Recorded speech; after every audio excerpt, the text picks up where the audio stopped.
What's up, guys? This is Caruso from Caruso's Gaming and Reactions, and we're back with another video. This time we'll be reviewing the Orville Season 2, Episode 4. Title of the episode is Nothing Left on Earth Excepting the Fishes.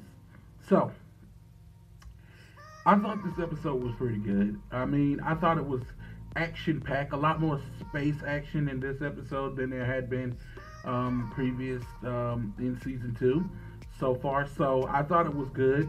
A lot of Krill action, and what I'm seeing now in Season 2 that they are seemingly tying up loose ends from the first season. So any plot holes from the first season are being dealt with in the second season, and they're being dealt with on a larger scale. In this episode, Ed Mercer is dating Janelle. Janelle was a new chronological photographer, something like that. That was her new position on Orville. Little did anybody know that Janelle was actually a Krill that had been bioengineered to look like a human. And if you remember from the first season, Ed Mercer did the same thing to get onto a Krill vessel, and he wound up killing the entire crew, including her brother. Everyone except the children, the kid Krill and her. And so she was taken prisoner, but apparently she had escaped, and so she was serving aboard the Orville. Nobody knew who she was, and her and Ed got closer. And most people in the Orville community kind of suspected that she was a double agent, not necessarily a double agent, but definitely an agent of chaos, and was there for a nefarious purpose because she was the exact actress that played the female Krill in the first season. So yes, it has come full circle. Now she's doing to the Orville like they did to her and her crew and her ship. So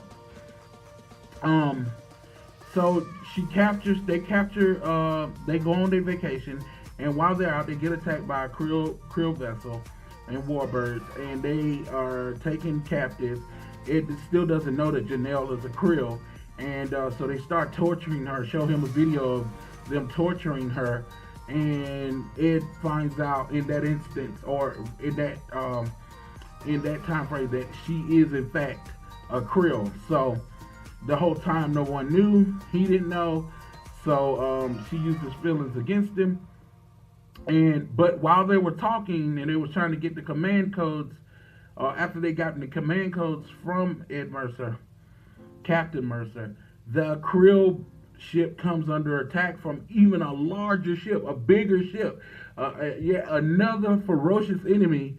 And the Krill have made many because they think they're a divine race and they're supposed to be the only one in the galaxy, so they're on this crusade. But when you do things like that and attack colonies of other races, then you become you make a lot of enemies. And these let me tell you something, I don't know what the name of these guys was, but they was not playing. They came in that Krill ship, destroyed it, killed everyone except the two of them. They managed to get away on the escape pod, and to use a Star Wars reference, the escape pod was jettisoned out and to a nearby planet where Captain Mercer and Talia, that's her given Krill name, or Talia, Talia. Or Talia. You guys tell me in the comment section which is it. Is it Talia, Talia, or Talia? Please, somebody tell me in the comment section. Put it down below for me so I can figure this out. So either way, one of those three. Let's just go with Talia. I feel like it's Talia. So Talia is on the planet with Captain Mercer. She's out to make gunpoint, and it's nighttime on the planet. So fortunate for her, Krill are very sensitive to any kind of light. So their skin they will literally burn. So Ed, she's got to make gunpoint, and she's telling them they got to get to a higher peak so they can put their distress beacon out and send for help. But they're being chased and hunted by this other ferocious race. I wish I remember the name. If you guys remember the name, put the name of the race down in the box for me. I don't know. I couldn't do the research. I don't have my laptop, and so I'm doing this on my phone, so you have to forgive me. that I don't have all the information. But the episode was still fantastic, and I thought the aliens were cool. They were ferocious too. They didn't care. They would take prisoners, shoot them all in the head. I mean, it was really, really cool. And the special effects was fantastic. The locations were fantastic in this episode as well. So I thought that was a good job as well. And then also the kind of the connection Ed was making to Talia while he was speaking to her. He kept asking her, did she feel anything from him? And she wants to deny it, but in reality, she did feel something. And I think that leaves the door open for negotiations down the line. I hope they kind of tackle that again this season. So I'm really looking forward to that. The dynamic between Talia and the Creole and the Orville and the Union. So I can't wait to see exactly how they finish this story. Is Ed gonna fall in love with her? Is he gonna kiss her? I think he's gonna kiss her, guys. I really do. I think Ed's gonna get it on with a Creole. That's just what I think. I think that would be so fantastically great if we were to get a romance like that with such a ferocious group of people and everything. And because of Ed's willingness to be an honorable man, he let her go at the end of the episode. You guys will have to watch because I don't want to spoil too much of it for you. Overall, this is a fantastic episode. They did a great job with it. And I just think that The Orville is on track to being one of the greatest sci-fi shows ever created. Because it's a hit show, guys. Just a couple of things I want to address before I end this video. And I want to give a couple shout outs to some people in the Orville community that really, really deserve it. But before we get to that, let me go ahead and address a few things. There were some people talking about the viewership of the Orville for the last episode home. And what I need to remind people of is that this is only the second season of the show, guys. And it's a dynamite show, but it's not for everybody. But it'll be for enough people for the show to last. So please stop all the negativity about the show. If you don't like the show, don't watch it. Nobody's got a gun to your head making you watch it. You can go watch that shit show Star Trek Discovery all you want. But do not try to lay your woes on the Orville. The Orville's a great show. And if I want to look around television for some of the greatest sci-fi shows on TV right now, that's going to be The Expanse and The Orville. And there are a few others that fall under different categories like sci-fi fantasy and stuff that are also really good, like Killjoys and Dark Matter when it used to be on TV. Obviously it's not on television anymore.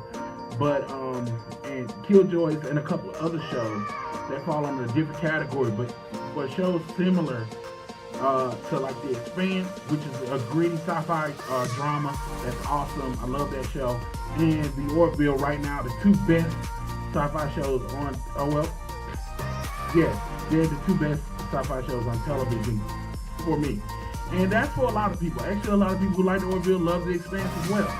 But what I'm seeing is the Star Trek Discovery fans coming up talking about the Orville sucks this and the Orville sucks that. Apparently you're sitting down every week watching it. Something's wrong with it. If you don't like the Orville, then don't watch it. So that's my thing on that.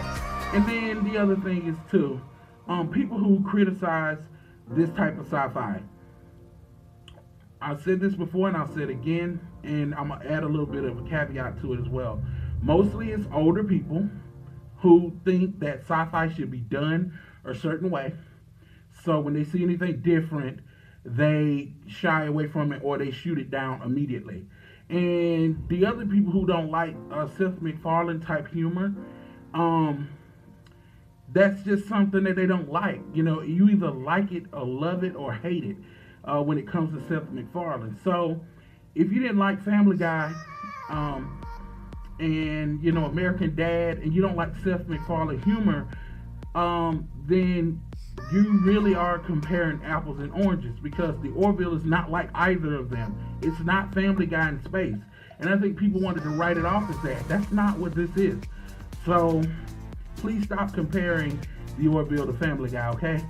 The guy who created Family Guy and American Dad is the creator of the Orville. But this series, this live action series, has nothing to do with that. In fact, there was less comedy in these episodes. The only comedy was in this episode was Gordon trying to take the command test. And he had a few little quips and lines in there. But for the overall, these episodes has been very thought-provoking and serious, okay? So please stop comparing it to an animated show that has nothing to do with the Orville. It's a completely different animal, okay? Now, the shout-outs. I want to give a shout-out to one of the best reviewers and recappers, and probably one of the best Orville fans on YouTube and elsewhere is JP from Egotastic Fun Time. He's an awesome YouTuber, and if you guys haven't seen his videos, please, when he posts, go to his videos, because he's gonna have a more in-depth look at what happened in the episode. He's gonna break it down a lot better than I did on mine. I'm just a big fan of his, so I'm going to give him a shout out. And also, there's a couple other shout outs I will give, and I'll give that in the next episode. But I will be calling you out, haters. I will call you out on your crap. You know what I'm saying? So, also, I want you guys to stay tuned, because I'm going to be doing some recaps and reviews on the new show Project Blue Book that comes on the History Channel. I haven't watched it yet, but I have gotten 2 episodes recorded on my DVR. So stay tuned for that. And if all is well, I'm going to start doing reviews on Black Lightning 2 this season. Hopefully, and I've got like 9 episodes of Black Lightning. I haven't started watching it yet, but I have them all recorded on my DVR, so I will be able to get to them and watch them and react to them one by one. So stay tuned for that. I'm kind of trying to wait for my laptop to get out of the shop, but once it does, then I'll be able to do more in-depth videos and edit correctly and things like that. Anyway, this is Caruzu from Caruzu's Gaming and Reactions. I hope you like my review and my recap. I hope you like everything that I said, and if you didn't like it, I don't care. But if you did like it and you're finding me for the first time, smash that like button and go ahead and subscribe and share. I'm Caruzu. We'll see you guys in the next video.